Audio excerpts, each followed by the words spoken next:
Ẹ̀yin èèyàn ilé, ẹ káàbọ̀ sí Mashola Gist TV. Ṣé àlàáfíà ni ẹ wà? Gbogbo ilé ń kọ́. Happy Sunday to you all. Mo kí gbogbo ẹ̀yin tí ẹ̀ ń ṣe ọjọ́ ìbí lẹ́nìí, January 22nd. Pé ẹ kú ọdún, ẹ kú ìyèdún, ẹ̀mí yín á ṣe púpọ̀ ọdún láyé.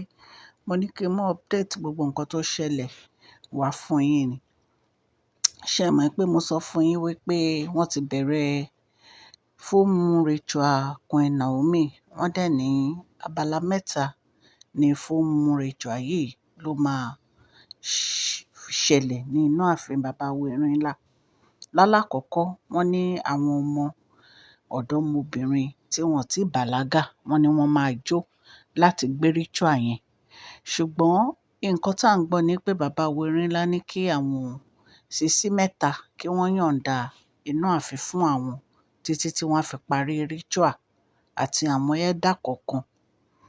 Wọ́n ní ìgbà tí àwọn sisi mẹ́ta yìí gbọ́, wọ́n ní kò sí ibi tí wọ́n sáré dé o lórí ọ̀rọ̀ yìí. Ṣùgbọ́n wọ́n ní gbogbo ibi tán sáré dé, irọ́ ni gbogbo ẹ̀ ó ń jásí fún wọn. Irọ́ ni gbogbo ẹ̀ ó ń bá dé fún wọn. Ọlọ́run ò fún wọn ṣe. A gbọ́ wípé ìkan nínú wọn ó lọ sọ́dọ̀ ìyàwó ọba Ẹlẹ́gùṣì. Mo ti mú gist yẹn wá fún yín.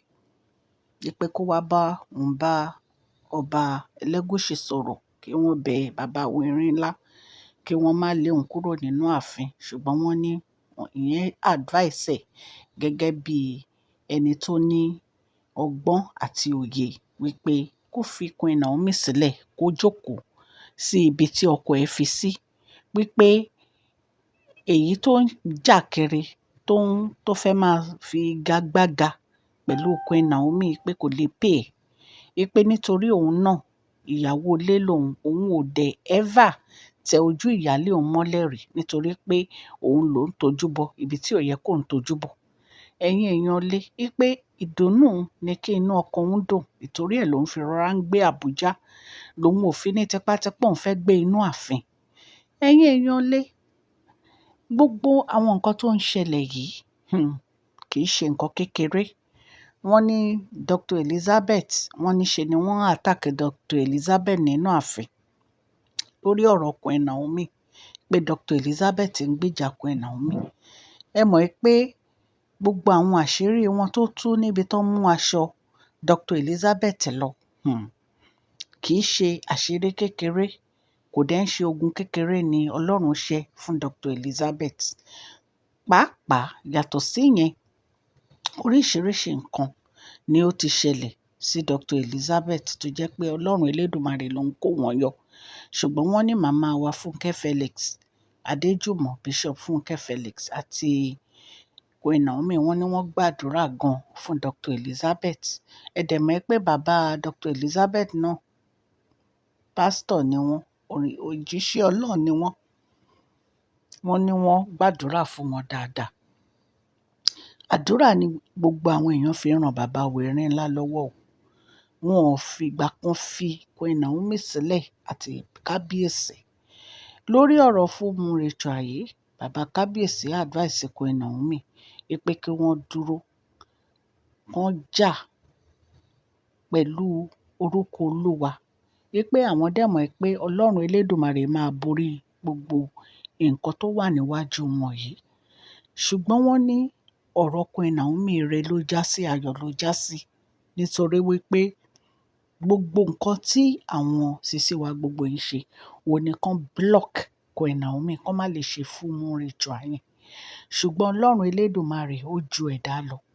Ìgbà kan la gbọ́ pé nǹkan tí wọ́n fẹ́ fi ṣe full moon ritual, kan nínú àwọn nǹkan èlò tó fẹ́ lò, wọ́n ní àwọn elders yìí, wọ́n ní kì í ṣe nǹkan tó yẹ kán lè lò, pé kì í ṣe gidi. Ṣùgbọ́n wọ́n ní ìgbà tí bàbá wa gbé sẹ́ńsọ̀dù jáde àti obì, wípé kí wọ́n gé obì jẹ tí ò bá ń ṣe gidi. Wọ́n ní ọ̀rọ̀ yẹn, wọ́n ní kò ṣe é sọ. Wọ́n ní ṣe ni wọ́n dákẹ́.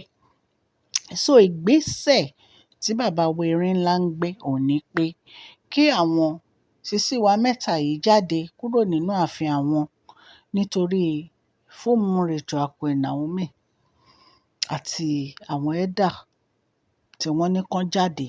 Kì í ṣe pé bóyá wọ́n fẹ́ disown wọn o. àbí bóyá wọ́n fẹ́ divorce àwọn obìnrin yìí o. Ṣùgbọ́n wọ́n ní tí wọ́n bá parí, wọ́n lè wá sí inú ààfin. Ẹ̀yin èèyàn lé, recently la gbọ́ ìkan nínú àwọn sisi wa gbogbo yìí tí wọ́n lọ bá àwọn omidan tí wọ́n bàlágà yìí, tí wọ́n lọ fún ní 200k wípé kó fi ìlẹ̀kẹ̀ sára. Wọ́n dẹ̀ ní ìlẹ̀kẹ̀ tó fẹ́ fi sára ẹ̀, wọ́n ní pupa ni.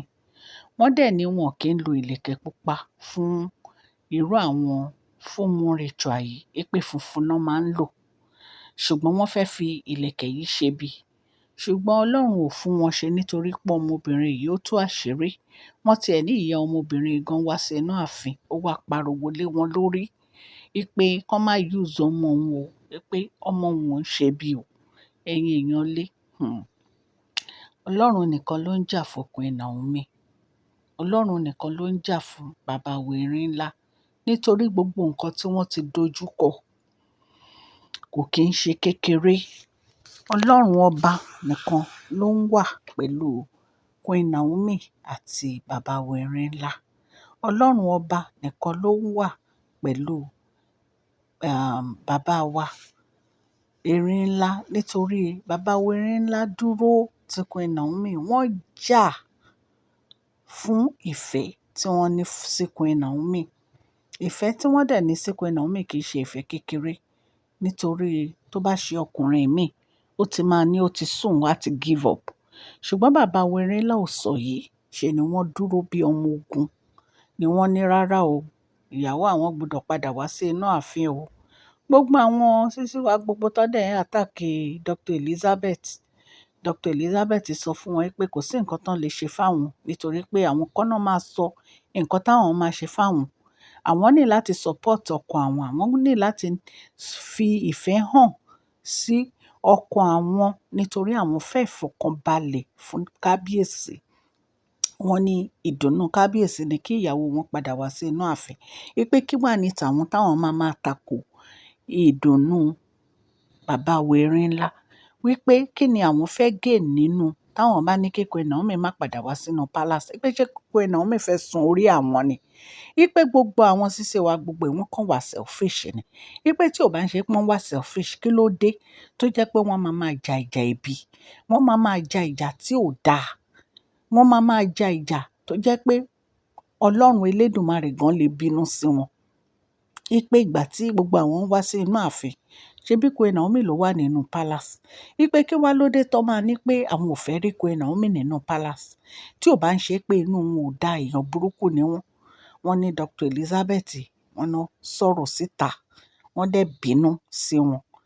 A tún gbọ́ wípé ìkan nínú àwọn sisi wa gbogbo yìí ó lọ sí ibi tí ò yẹ kó lọ.